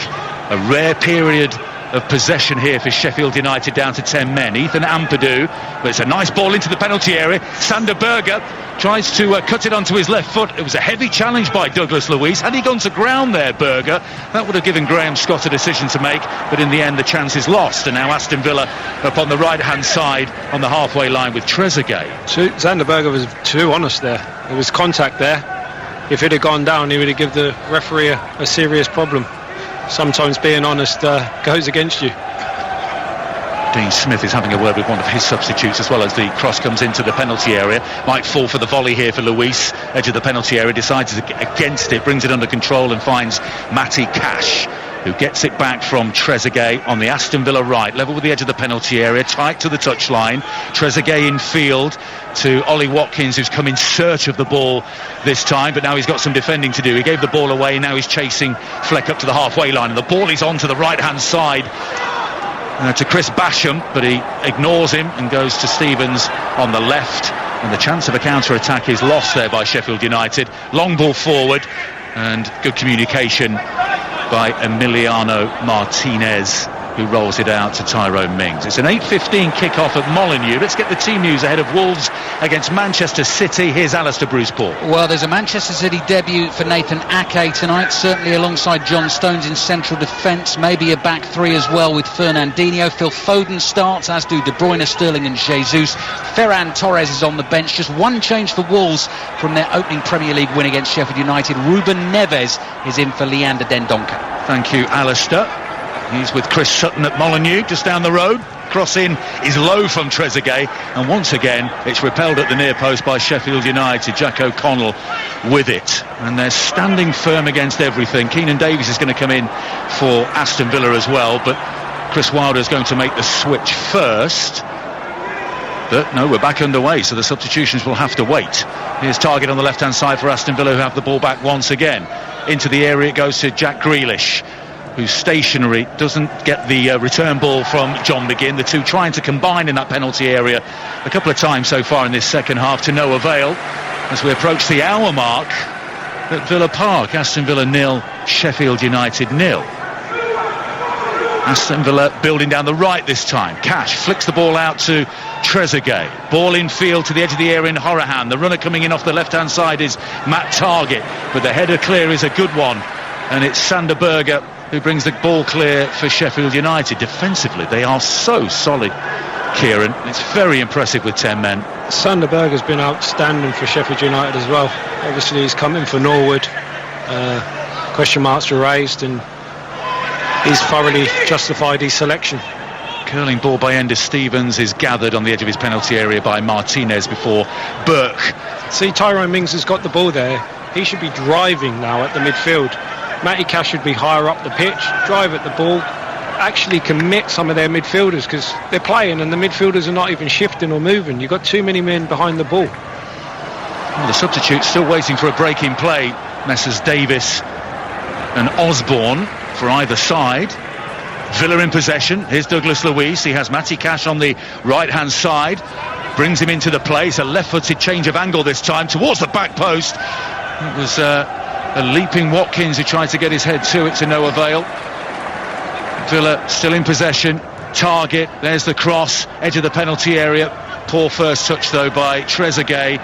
And it's Sheffield United who can bring the ball clear. But they don't do much with it, Kieran. Yeah, it's very hard for them. They're expending so much energy. But the way Aston Villa are playing, they're going to be taking more chances. And I think that on the counter-attack, that Sheffield United, they can do some damage. So Trezeguet with the cross towards the back post. He was looking for Ollie Watkins. Once again, it's blocked by Sheffield United. Good dummy by Matty Cash on the right-hand side. It's with John McGinn. Left-footed ball out to the left corner of the penalty area to Target. Back inside to Horahan. Patient build-up play by Aston Villa. Stout defence by Sheffield United. Just looking for that moment of quality. McGinn trying to loft it over the defensive back line towards an advancing Target. Once again defended by Sheffield United and out for a throw-in 5 yards from the corner flag. And that finally will give both managers the opportunity to make their switches. And Keenan Davis is going to come in for Conor Horahan. That might mean a change of shape, do you think, Kieran? Yeah, you'd think it would be a 4-4-2. Put an extra body up front, a different presence to give Sheffield United something to think about. So Horahan is off, and it means that Matt Target will take the corner kick, and I think Chris Wilder's just going to wait to his side successfully. He hopes to defend this corner before making his switch, and it's the header that's in at the far post and a goal. It's a lovely leap. It was initial flick on by Tyrone Mings, and Ezri Konsa, his fellow centre-back, rose brilliantly at the back post and planted a header in the far corner beyond Aaron Ramsdale. And after 62 minutes, the deadlock is finally broken at Villa Park. It's come from a set piece. Horahan had just been taken off. It was Matt Target that took it. Konsa with the goal. Aston Villa 1, 10-man Sheffield United 0. What was so fantastic about that header as well is because the flick on from Tyrone Mings doesn't have much pace on the ball, so he has to proper get his neck muscles and proper give it a proper header right into the corner, and Ramsdale no chance. And it's crazy for all the possession that Villa have had from open play. It finally takes a set piece to break them down, which Chris Wilder won't be very happy about. Oh, the springing the legs of Ezri Konsa, as you said about the flick on, it actually came off Mings' shoulder, looped into the air, so he had to generate so much power as he hung in the air. Did so superbly, and it's 1-0 to Aston Villa. Conor Horahan gets a fist bump from his manager. He left the field on the far side, is now in the dugout. Ben Osborne has been brought on. Who did he take off, Kieran? I was too busy watching the replay. Yeah. We'll do a count up in a second. Villa with the lead hit then at Villa Park. Here's John McGinn. Loft a ball over to the right-hand side, and that's come off Trezeguet last, and it's a goal kick. Looks to like Sheffield Fleck United. has come off. Fleck. Yes. So it's Osborne for Fleck, and Chris Wilder has one substitution remaining, and at the moment his side have yet to register a goal in this Premier League season. His side went down to 10 men after 12 minutes. John Egan, the captain, sent off for the denial of an obvious goal-scoring opportunity when he dragged Ollie Watkins to the ground. VAR backed up the initial decision by Graham Scott, but what an opportunity after Chris Basham was fouled by Matt Target from the penalty spot. John Lundstrom, though, saw his penalty saved by Emiliano Martinez. So with 10 men, the opportunity to go 1-0 up was missed, and now Aston Villa themselves lead by a 0-0 here as darkness descends on the second city. 65th minute. It's a great reward for Konsa to score the goal, because speaking to Jack, he's been saying that he's been the best player in pre-season for Villa. He's been absolutely outstanding, and his performance as a pre-season, we got him in the team, and to get a goal has been just rewards. Sent long by Ramsdale into the Villa half. And the header, I think, has come off Matt Targett last, so Sheffield United have a throw-in halfway inside the Villa half on their right-hand side, and it's taken inside to Lundstrom, who will be ruminating about that missed penalty kick. He got it pretty tight to the corner. That's a decent-looking ball in by Ender Stevens, headed behind by Konsa, the goal scorer. It's a corner kick to Sheffield United, but it was a decent height for Martinez to leap to his right-hand side and turn around the post. But Konsa, the goal scorer, at one end with a header, then does some excellent defending at the other, and Lundstrom can march across to take this corner kick from the Sheffield United left. It's crazy how the mindset changed. Sheffield United couldn't get out of their own half. They go a goal down and they're finally getting an attack together, and they have a corner and have a chance to put some pressure on the Villa. Lundstrom has placed the ball on the edge of the quadrant with inch-perfect perfection, and he curls it in, but it's the mighty Tyrone Mings on the edge of the 6-yard box who heads the ball clear. But here's George Balgott racing towards the penalty area. He's inside the penalty area. The cut back towards Berger. He misses his kick, and now Douglas Luiz can bring the ball clear. There's a potential for a counter-attack by Aston Villa, but he turns back towards his own goal and passes it to Tyrone Mings inside his own penalty area. But Mings releases Cash, who has some acreage to motor into inside the Sheffield United half on the right-hand side. Trezeguet, first time ball in field to John McGinn, who cost a measly £2.1 million from Hibernian, in one of the steals of the century in top flight football. McGinn again. They missed him when he was injured for a large part of the second half of last season. Into Keenan Davies, tries the give and go with Watkins. It's once again defended well by Sheffield United. The outlet ball on the halfway line is Watkins. Holds the ball up brilliantly, finds Osborne the substitute, but Konsa, brilliant defending. Huck tackle, won the ball, sent Osborne flying to the ground, perfectly fair. And now here are Aston Villa on the counter-attack on the left-hand side through Ollie Watkins, who has Davis inside the penalty area. Grealish on the edge, thinks about the shot, right-footed, takes it, it wasn't far wide. Ramsdale diving away desperately to his left-hand side, didn't get anything on it, that can't have been far away. Fantastic defender from Konsa that starts the counter-attack, and that's the problem what's going to happen now. Sheffield United want to get back into this game and try and score a goal. But if they try and attack and come out in numbers, then it leaves Aston Villa with a lot of space in behind, and I see Aston Villa scoring more than one goal today.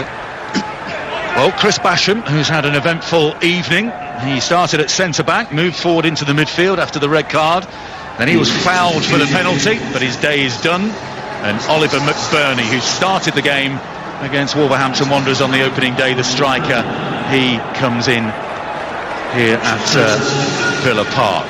1-0, Aston Villa lead, and McBurney is on for Chris Basham.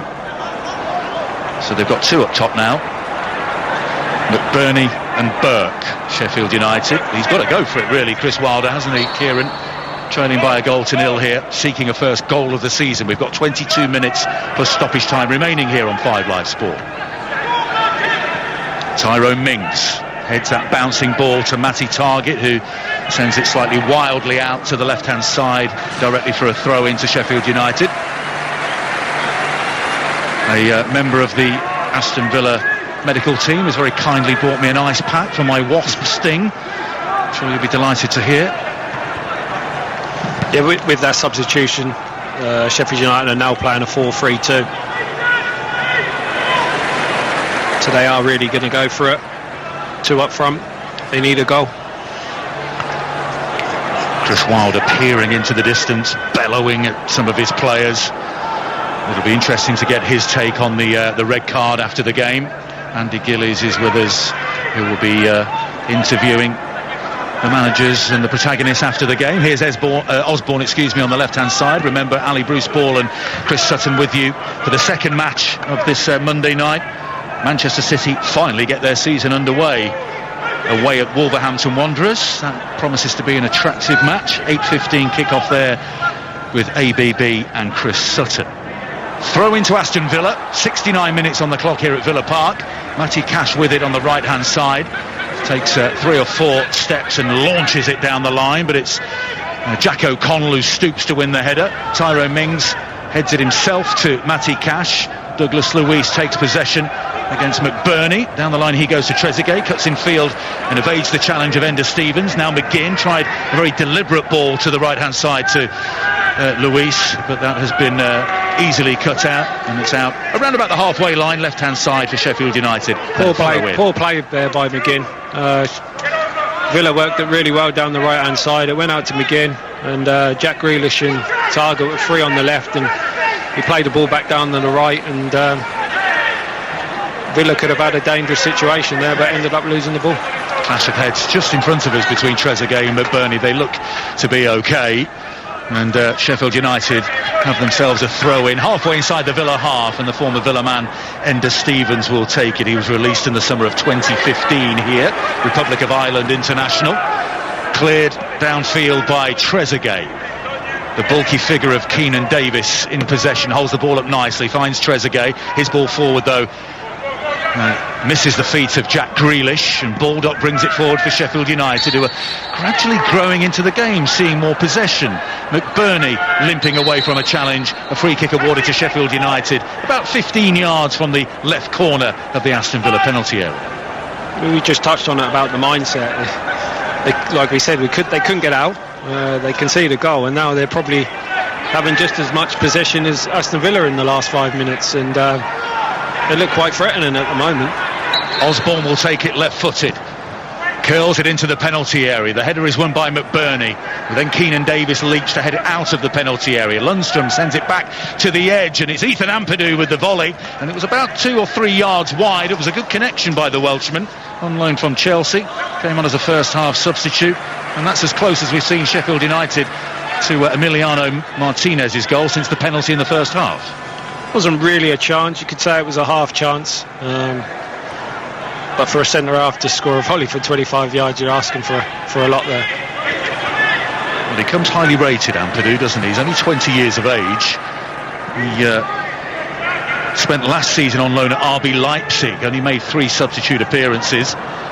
Made his Blades debut in the EFL Cup at Burnley recently. The player that Chelsea signed from Exeter at the age of 16. The ball's out of play from Matty Cash. It's a Sheffield United throw-in on their left-hand side, 10 yards inside the Villa half of play. Great play by Sheffield United again. I know they're 1-0 down in that, but they're defending in their mentality has been fantastic. They're down to 10 men, and they're trying to full press against Villa, and they win the ball up high up on the pitch.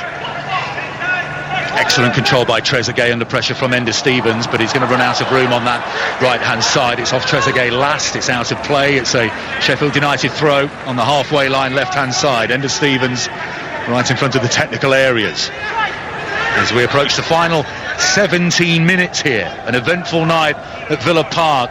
If you're just joining us, Sheffield United down to 10 men. Captain John Egan sent off in the 12th minute. Sheffield United missed a penalty. Here's an opportunity though for Jack Grealish. Lovely ball by Luis. It's bouncing on the edge of the penalty area. Grealish could never quite bring the ball under control, and Sheffield United, through an excellent sliding challenge by Osborne, have the ball back, and forward they come through Berger. Down the left-hand side is Ender Stevens, who could have scampered clear, but it's excellent defending once again by Konsa. That was very important as well, because they overlapped their Sheffield United, and they were in. Trezeguet, right side of the penalty area, drills it over low, and it was a chance. 6 yards out. Ollie Watkins couldn't get any contact on it, and it disappears out. He wants a corner kick. A goal kick is given. It was an excellent low ball in by Trezeguet, but Watkins couldn't get any contact. That's the problem that Sheffield United are going to have now when they go forward. They're going to leave chances in behind, and again, great defending. Looks like Ollie Watkins' is favourite, but the defender comes across and gets there and muscles him out. Well, it's end-to-end stuff. Sheffield United will feel they're still in this with 10 men. They are still in it. Like you said, they're growing in confidence as the game's going on, and they get a set piece or a corner in a dangerous situation, then they've got a chance. Ezri Konsa is having to do the ball boy's job at the moment, clambering over the advertising board in front of the Trinity Road stand, and he'll lob it to his teammate Matty Cash to take this throw in. Konsa with the only goal of the game so far, a man who won the Under-20s World Cup with England in 2017, signed from Dean Smith's former club Brentford, and really growing in stature as the games go by alongside Tyrone Mings at the heart of that Aston Villa defence. Watkins loses possession. Throw into Sheffield United. Heavy challenge by Trezeguet on Osborne. Another throw into Sheffield United halfway inside their own half on the left-hand side. We have 15 minutes remaining. Aston Villa's opening game of the season. They were due to face Manchester City on the opening day, but of course City went deep into the Champions League and had the first weekend off. That's probably worked out as a positive. Yeah, well, it's been rearranged, I think, for fairly soon, but it's Fulham away next week, Liverpool at home for Aston Villa. But Sheffield United, Kieran, we were talking about this before the game, weren't we? They've lost last week, they're losing tonight, Leeds at home in a Yorkshire derby next week, then Arsenal away, Fulham at home, Liverpool away, Man City at home, Chelsea away. It's a nightmare fixture list for a side that may go into the third game without a point on the board. Here's Target to the left-hand side, and Jack Grealish, corner of the penalty area, into Keenan Davis, who can stand the ball up. Back to Grealish, edge of the penalty area, turns away, chips it to the back post. Trezeguet with the volley, and it takes a bounce and goes well wide in the end. But it was a decent opportunity for Trezeguet, well found by Jack Grealish. Yeah, great intricate play by Jack. What's so great about Jack as well is every time he gets the ball, he sucks two Sheffield United players onto him. So by him sucking on two Sheffield United players onto him means there's an extra man somewhere around the pitch, and he found Trezeguet there at the far post free and just couldn't connect properly with the volley. Sheffield United haven't won a league game here at Villa Park since 1966. Winless in the last 13 visits in the league. They did win an FA Cup third round tie in 2014, but they've got 13 minutes plus stoppage time to turn this around, and it's a tall order with 10 men. They trail here by a 1-0. Throw-in taken by Ender Stevens to the feet of Sander Berge. Clipped forward by the centre-back O'Connell, but straight to the chest of John McGinn, the bustling presence of the Scottish international, who goes into the Sheffield United half of play. Square ball by Davis. Was Grealish fouled on the edge of the penalty area? Play on. It's an advantage being played here by Graham Scott. It's Louise who has the shot that's deflected. Now with Watkins in the penalty area. Kills one. It was a diving Ramsdale who was concerned about that, but it's past the far post and behind for a goal kick. Great play by Ollie Watkins there. Opens up his body and tries to bend it in the top corner. Wasn't too far. Had Ramsdale scampering across his goal. When you see a keeper do that, then you know that they're worried. It was a fine effort by Ollie Watkins, who scored on his Villa debut against Burton in the League Cup. 25 goals in the Championship last season. Nice to see that a fee of 28 million that could rise to 33 for Brentford, but Exeter City, who Dean Smith signed him from for the Bees originally, get £4 million themselves, which at this point in the pandemic crisis I think has come pretty welcome to the Grecians. Here's John McGinn on the left-hand side for Aston Villa, seeking a second goal that would just about seal it. Grealish to the byline, looking for McGinn. It was an important leg stuck out by Sander Berge in defence, and Osborne can bring the ball clear. On the halfway line is Ollie McBurney. He turns back towards his own goal under pressure from Mings, but does well to bring Baldock into the play. And now Burke, right side of the penalty area. Lovely cross in. It was low. McBurney was on his heels, and Matty Cash was able to get the ball clear 8 yards from goal. Great fullback play there. Recognised the danger, tucked in and covered his centre halves and sniffed out the danger. Still with Sheffield United. Corner of the penalty area through Berger. Into the penalty area he goes. His shot is blocked by Tyrone Mings. Good pressure this from the Blades. Back now with Lundstrom. Right hand side it goes. It's George Baldock, right corner of the area. He brings Ethan Ampadu into the game, but it's a poor side-footed pass. He was looking for, I think, Osborne on the edge of the penalty area. In the end, it's all the way through to Martinez. 11 minutes remaining. Pitch darkness now at Villa Park here on 5 Live Sport. Kieran Dyer, formerly of Newcastle, Ipswich Town, in England, of course, alongside myself, Arlo White. Your first game for Ipswich was as a 17-year-old, first England cap against Luxembourg. Has this matched it, your first commentary, in terms of excitement? Of course, all because of my co-commentator beside me. Well, that's very kind. I thought your neck and your face would be swelled up by now. A lot of people they get allergic reactions from what's. I don't look. I thought I'd have to be doing this whole show on my own, so I was a bit panicky. Well, it's been terrific to have you alongside me here. First of many, I'm sure. Getting the thoughts of Kieran Dyer tonight as we approach the final 10 minutes. Throw-in taken infield by Matty Cash to John McGinn. Keenan Davis, left-footed, gives the ball away to George Baldock, who can bring the ball clear for Sheffield United. He was tripped, but no foul. Now he's out of position. Jack Grealish into the penalty area, right-footed, drills it just wide. I think he gave the goalkeeper the eyes, and for all the money, it looked like it would creep inside Ramsdale's right-hand post, but it was off target and behind for a goal kick. I think he did give the keeper the eyes because the keeper didn't read it. He gave us the eyes as well. I thought he was going to bend it in the far top corner. He just drags the shot, but that's a big chance for someone like Jack. It was a yard wide in the end. Mings wins a fabulous header above the equally tall Burke, but it falls here to Lundstrom. And now George Baldock, right-hand side, just inside the Villa half, in front of the Doug Ellis stand. Lundstrom curls a ball across the edge of the penalty area. Matty Cash, who's been excellent tonight on his Premier League debut, signed from Nottingham Forest, sends the ball down the line. Only finds Jack O'Connell, who rolls the ball back to his goalkeeper Aaron Ramsdale outside of his penalty area. Sends it back into the Villa half, but to no one in particular, and now Tyrone Mings can calm things down. Before the start of the match, I was talking about how flat Man United were, and obviously they hadn't played a competitive game, and Villa have started their season late, and just in the last couple of minutes a lot of their players are looking leggy. Looks like Sheffield United are the stronger, more powerful team, even though they've been playing with 10 men. So that's something to watch out for. Cash sends it long. It was intended for Ollie Watkins. It was easy in the end for Jack O'Connell to get it clear. It's nodded out of play by Cash. It's a Sheffield United throw. In fact, no, it's an Aston Villa throw, right-hand side. Matty Cash on the halfway line. 82 minutes on the clock. A bright scoreboard away to our left-hand side with the badges of Aston Villa and Sheffield United illuminated brightly, and 1-0 the scoreline. Matty Cash is going to get booked here, I think, for what, time wasting? Took an age to take the throw-in, right in front of Chris Wilder. So Cash goes into Graham Scott's book. Bit harsh, that. Didn't seem to have taken that long, did he? Very strict interpretation by Graham Scott. Here's Conte, the goal scorer, back to Martinez, who saved a penalty on his Villa debut, only signed last Tuesday from Arsenal. It'll be a battle royale for that starting goalkeeping spot with the veteran Tom Heaton, who was injured on New Year's Day here against Burnley.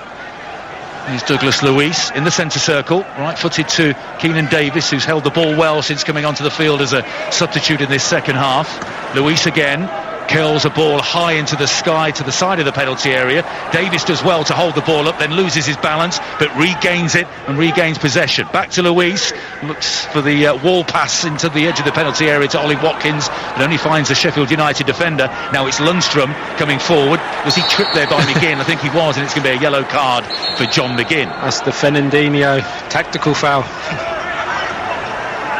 Good play, because he stops the counter-attack. Takes the yellow card for the team. John Ginn takes one for the team, yeah. Fractured his ankle, didn't he, against Southampton in December. That would have been it for the season were it not for the lockdown. He came back during Project Restart, which was excellent news for Aston Villa. Nothing comes of the free kick. It's Matty Cash in the right back area, who just thumps it long into the Sheffield United half and out of play for a Blades throw-in, 15 yards inside their own half on the left-hand side. 6 minutes remaining at Villa Park. Ender Stevens with the ball above his head. Chris Wilder behind him, hands in his pockets, pointing and gesticulating to members of his side. He'll be desperate for a late equaliser here. It's been a gallant effort with 10 men, and they'll look back and rue the missed penalty kick, excellently saved by Emiliano Martinez, and stay around on 5 Live Sport for Wolverhampton Wanderers against Manchester City next, with Alistair Bruce Ball and Chris Sutton. Cash Luis tries to turn inside of Osborne, does well into the Sheffield United half. Lovely first touch by Jack Grealish. Then he turns on the pace towards the edge of the penalty area, flicks the ball out to Trezeguet on the right hand side. He can pick his spot, cuts it back to McGinn, tries to set himself up with a left-footed drive and just drags it wide. When the ball arrives at the left foot of McGinn from distance, as we've seen in the past, you expect great things, but he couldn't produce it that time. To be fair to McBurney, he recognised the danger and he sprints from being up front to get back in and to do enough to put him off, because like you said, he's got a hell of a strike on him, but McBurney recognised that. Inside the final 5 minutes, Konsa sends it into the Sheffield United half, a header by Jack O'Connell, and then just peers down at his boots somewhat disappointedly as Aston Villa have the ball with time through Jack Grealish. And he'll bring Matt Targett into the play. Grealish again. There's no hurry now for Aston Villa, nursing this 1-0 lead. Watkins, though, down the channel side of the penalty area to Keenan Davies. He gets the cross in, spilled by Ramsdale. No harm done.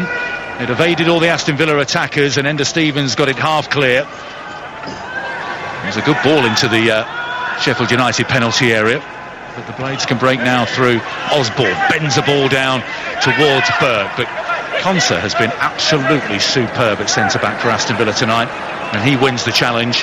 He may have won the game with his goal. Been the best player on the pitch today. He's been absolutely outstanding. He's the match winner. Very comfortable at the back. What do you think of the prospects for both sides this season? Early days, obviously, Kieran. I do fear for... I touched on it before the game that I do fear for Sheffield United, just with the lack of goals in their team. Hopefully they get a striker in before the transfer window closes.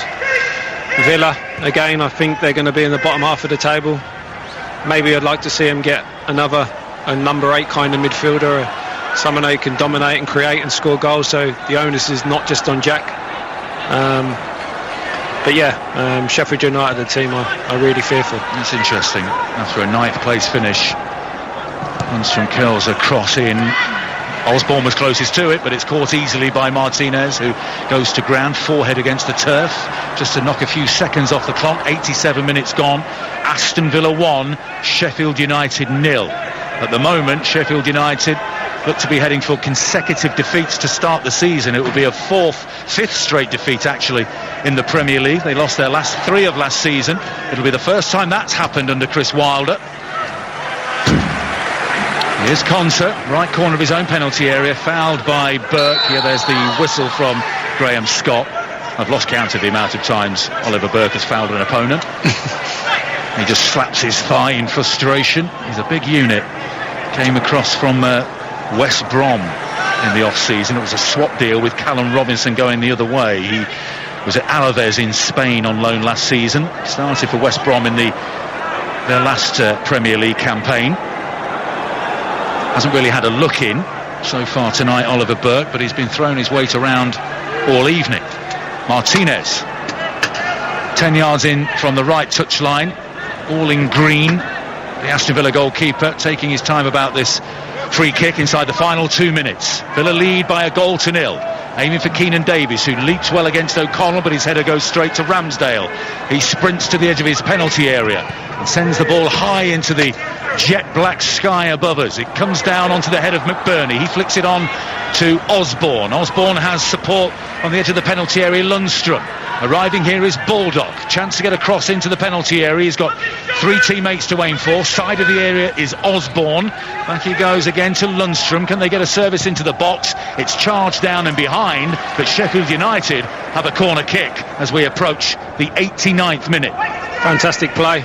Won the knockdown. Had a good period of possession. Tried a cross in the box. It got blocked, but this is the chances we were talking about for them to score is from a set piece maybe. And the centre-backs are forward. It's drifted in. McBurney gets his head to it. There's a chance for Berg. It was an awkward volley. It was dropping over his shoulder. The angle was tight. He swung a left foot at it, but half volley chipped it over the bar, and the danger is averted for Aston Villa. He took the wrong decision there. He had Stevens backing him up to just lay it off to then hopefully whip it into the box. He tried the spectacular. Probably the only thing he's done wrong today, though.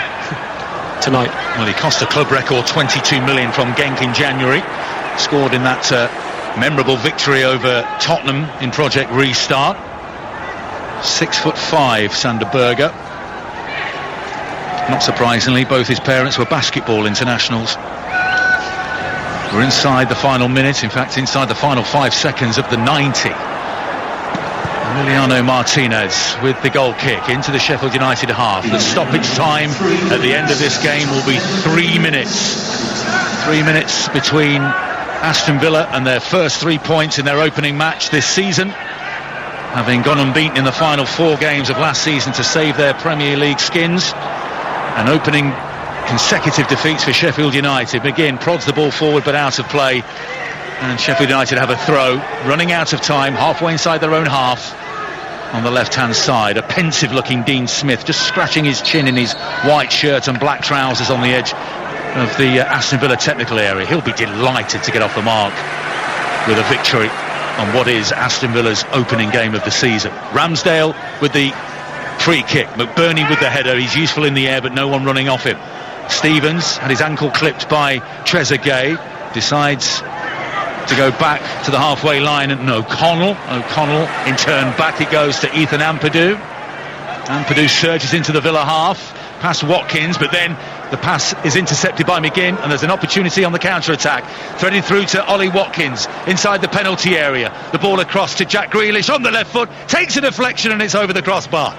So close to the second goal in stoppage time for Aston Villa. Once again it's Jack Grealish, it came off Lundstram and it's a corner to Villa. Well, what about that defending? Sheffield United, their defending tonight has been absolutely outstanding, throwing bodies in front of the ball, and he stops a certain goal. That was arrowing right inside the left-hand corner of Ramsdale's goal. Lundstram lunged at it and managed to deflect that ball behind into the Holt end. Probably 1.5 minutes in to the minimum of 3 added on at the end of the game. Short corner taken. McGinn trying to lean and protect the ball. He'll have a throw in right by the corner flag, and Jack Grealish will take his time over towards the advertising board to take this throw in for Aston Villa. And it looks like the West Midlanders will open the season with a victory, continuing that progress and that momentum from the end of last season. Sheffield United starting this season as they ended last. Is that a goal kick? No, the ball's still in play. 5 players battling for possession by the corner flag, but it is behind now, and this looks like the last chance for Sheffield United. The goal kick for Ramsdale, waves his teammates forward. Sheffield United playing the last 78 minutes plus stoppage time with 10 men. Tyrone Mings wins an excellent header. It falls to Keenan Davis. They could be in business again here, Aston Villa. Davis into the penalty area to Jack Grealish. It's Jack O'Connell who forces him away from goal. Left side of the penalty area. Davis into Luis, right-footed. He has a shot, and it was always aiming over the goal and goes into the Holt end. That was disappointing from Luis. Poor decision-making. Should go out wide to Trezeguet, keep the ball on a few more seconds off the clock. Well, that'll do it. Graham Scott blows his whistle, and Dean Smith and Chris Wilder shake hands at the end of this one. It's been won by the only goal of the game, scored in the second half, a lovely header from Esri Konsa. Sheffield United battled manfully with 10 men for 78 minutes after John Egan was sent off. Emiliano Martinez pointing to the heavens on his knees at the edge of his penalty area. He saved the Lundstram penalty. That's another key moment. Aston Villa keep a clean sheet. 3 points out of 3 for them. None out of 6 for Sheffield United. Kieran Dyer. Yeah, Chris Wilder, there wasn't many positives after the Wolves result, but today I know they're lost and they haven't had any points, but their defending was absolutely magnificent. They made it extremely hard for Villa. And what will displease him so much is that to concede the goal the way they did from a set piece will really hurt, because like you said, for 90 minutes I don't think Villa really had a one clear-cut chance, and again that's all credit to Sheffield United. But Villa, they take the 3 points. That's 90 minutes under their belts. They'll only get stronger from here on, and hopefully they'll go on to have a good season. Excellent contest, Mark. Aston Villa 1, Sheffield United 0.